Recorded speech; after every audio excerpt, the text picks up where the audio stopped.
വയനാട് പച്ചിലക്കാട് ജനവാസ മേഖലയിൽ ഇറങ്ങിയ കടുവ കാട് കയറിയതായി വനം വകുപ്പ് സ്ഥിരീകരിച്ചു. പാതിരി വനമേഖലയിലേക്കാണ് കടുവ കയറിയത്. വനമേഖലയിൽ നിരീക്ഷണം തുടരുമെന്നും നിയന്ത്രണങ്ങൾ തുടരേണ്ട സാഹചര്യമില്ലെന്നും DFO അജിത് കെ രാമൻ പറഞ്ഞു. പാതിരി റിസർവ് മേഖലയിലേക്ക് പോകുന്ന വഴിയിൽ പഗ്മാർക്ക് കാണുകയും ആ പഗ്മാർക്ക് നമ്മുടെ കയ്യിലുള്ള പഗ്മാർക്കുമായിട്ട് നേരത്തെ നമ്മൾ പുളിക്കൽ മേഖലയിൽ നിന്നും പടിക്കംവയൽ മേഖലയിൽ നിന്നും ശേഖരിച്ച പഗ്മാർക്കുമായിട്ട് താരതമ്യം ചെയ്യുകയും ഒരേ കടുവയാണെന്ന് തന്നെ സ്ഥിരീകരിക്കുകയും ചെയ്തിട്ടുള്ളതാണ്.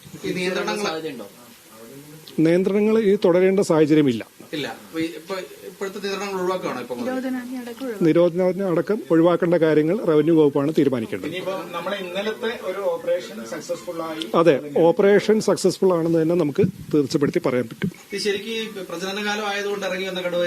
അതെ അതെ അതെ അതെ ഇതൊരു സ്ട്രേയിങ് ടൈഗർ ആണ്. കടുവകളുടെ പ്രജനന കാലമാണ് ഈ ഡിസംബർ ജനുവരി. അതുമായി ബന്ധപ്പെട്ട് ഒരു സ്ട്രേ ചെയ്ത ടൈഗർ തന്നെയാണ്. ഇതിന് ഒരു 5 വയസ്സാണ്. ആൺകടുവയാണ്. ഇത് ആരോഗ്യമുള്ള കടുവയാണ്. മറ്റ് ആരോഗ്യ പ്രശ്നങ്ങളും തന്നെ ഒന്നും തന്നെ ഇല്ല. വിവരങ്ങളുമായി ഫൈസൽ നെടുമ്പാലിയാണ് ചേരുന്നത്. ഫൈസൽ, അങ്ങനെ ആശങ്കയ്ക്ക് അവസാനമായിക്കൊണ്ട് കടുവ കാട് കയറിയിട്ടുണ്ട്. പക്ഷേ തിരിച്ചിറങ്ങാനുള്ള സാധ്യത എത്രത്തോളമുണ്ട്? നിയന്ത്രണങ്ങളൊക്കെ പൂർണ്ണമായും ഒഴിവാക്കിയോ?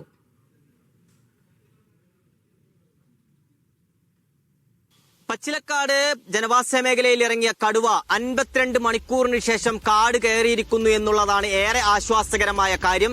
മിനിഞ്ഞാന്ന് രാവിലെ 9 മണിക്കാണ് പച്ചിലക്കാട് പടിക്കം വയലിലെ പാടത്ത് വെച്ച് ഉന്നതിയിലെ ഒരാൾ കടുവയെ ആദ്യം കാണുന്നത്. തുടർന്ന് വനം വകുപ്പ് സ്ഥലത്തെത്തുകയും നിരീക്ഷണം നടത്തുകയും ചെയ്തു. തുടർന്ന് കടുവയെ കാൽപ്പാടുകൾ കണ്ടെത്തുകയും ഈ കാൽപ്പാടുകൾ കടുവയുടേതാണ് എന്ന് സ്ഥിരീകരിക്കുകയും ചെയ്തു. അന്ന് വൈകിട്ടോടുകൂടിയാണ് ഡ്രോണിൽ കടുവയുടെ ദൃശ്യം ആദ്യം പതിഞ്ഞത്. തുടർന്ന് ഈ മേഖലയിലൊക്കെ തന്നെ കൃത്യമായിക്കൊണ്ട് വനം വകുപ്പ് നിരീക്ഷണം ശക്തമാക്കുകയും വനം വകുപ്പിന്റെയും RRTയുടെയും പോലീസ് സംഘത്തിന്റെയും വിവിധ ആളുകൾ വിവിധ ഭാഗങ്ങൾ കേന്ദ്രീകരിച്ചുകൊണ്ട് തിരച്ചിൽ നടത്തുകയും ചെയ്തു. പിന്നീട് ഇന്നലെ ഈ ഒരു ഭാഗത്ത് പുളിക്കൽ എന്ന് പറയുന്ന പുളിക്കൽ എന്ന് പറയുന്ന ഭാഗത്ത് ഈ കടുവയെ മറ്റൊരാൾ കാണുകയും തുടർന്ന് ആ ഭാഗത്തേക്ക് കൂടി വനംവകുപ്പ് നിരീക്ഷണം ശക്തമാക്കുകയും ചെയ്തു. ആ ഭാഗത്ത് ഇന്നലെ വൈകിട്ടോടുകൂടി കടുവയെ കണ്ടെത്തുകയും കൃത്യമായി കൊണ്ടുള്ള നിരീക്ഷണം വനംവകുപ്പ് നടത്തുകയും ചെയ്തു. ഡ്രോണിൽ കടുവയുടെ ഓരോ ചലനങ്ങളും വനംവകുപ്പ് നിരീക്ഷിച്ചു. വൈകിട്ടോടുകൂടി കടുവയെ കാട് കയറ്റാനാകുമെന്ന പ്രതീക്ഷയിലായിരുന്നു വനം വകുപ്പ് ഉണ്ടായിരുന്നത്. വൈകിട്ട് 7 മണിയോടുകൂടി കാട് കയറ്റുന്നതിന് വേണ്ടിയുള്ള നടപടികൾ ആരംഭിച്ചു. പടക്കം പൊട്ടിച്ചുകൊണ്ട്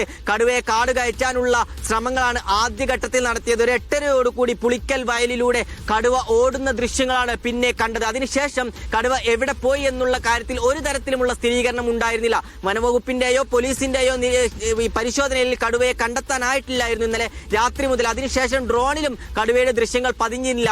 എരനല്ലൂർ ഭാഗത്ത് ഇന്ന് രാവിലെ കടുവയുടെ സാന്നിധ്യം ഉണ്ട് എന്നുള്ള ഒരു വിവരത്തെ തുടർന്ന് ആ ഭാഗങ്ങളിലും പരിശോധന നടത്തി. തുടർന്ന് വീണ്ടും പുളിക്കൽ ഭാഗത്ത് വയലിൽ കാൽപ്പാടുകൾ കണ്ടെത്തുകയായിരുന്നു. അതിനെ തുടർന്ന് നടത്തിയ പരിശോധനയിലാണ് ഈ വനമേഖലയിലേക്ക് കടുവ കടന്നു എന്നുള്ള സ്ഥിരീകരണം വനം വകുപ്പ് നടത്തിയത്. ഇന്ന് ഉച്ചയോടുകൂടി വനം വകുപ്പിന്റെ സ്ഥിരീകരണം വന്നു. കടുവ കാട് കയറിയിരിക്കുന്നു. 52 മണിക്കൂർ ഈ ഒരു ജനവാസ മേഖലയിൽ ഭീതി വരുത്തിയ കടുവ കാട് കയറിയതോടെ നാട്ടുകാരും വലിയ ആശ്വാസത്തിലാണ്. ഈ ഭാഗത്തുള്ള നിയന്ത്രണങ്ങളൊക്കെ തന്നെ പിൻവലിക്കും. വൈകിട്ടോടുകൂടി തന്നെ മുഴുവൻ നിരോധനാജ്ഞ ഉൾപ്പെടെയുള്ള നിയന്ത്രണങ്ങൾ പിൻവലിച്ചുകൊണ്ട് ആളുകൾക്ക് സ്വസ്ഥമായി നാട്ടിലിറങ്ങാനുള്ള ഒരു സാഹചര്യം ഉണ്ടാകുമെന്ന് തന്നെയാണ് നമ്മൾ കരുതുന്നത്. വനം വകുപ്പിന്റെ ഈ ഒരു പ്രവർത്തനയിൽ 3 ദിവസത്തെ സർവ്വസന്നാഹങ്ങളോടുകൂടി വനംവകുപ്പ് നടത്തിയ ഇടപെടൽ തന്നെയാണ് കടുവ കാട് കയറാനുള്ള ഒരു കാരണമായിട്ടുള്ള. ഇന്ന് ഉച്ചയ്ക്ക് രാവിലെ കണ്ടെത്തിയ കടുവയുടെ കാൽപ്പാടുകളാണ് ഇത്രയധികം നിർണായകമായിട്ടുള്ളത്. എന്തായാലും കടുവ കാട് കയറിയതോടെ ജനങ്ങളും ആശ്വാസത്തിലാണ്. ഈ ഭാഗത്ത് നിരീക്ഷണം തുടരുമെന്നുള്ളതാണ് വനം വകുപ്പ് അറിയിച്ചിരിക്കുന്നത്.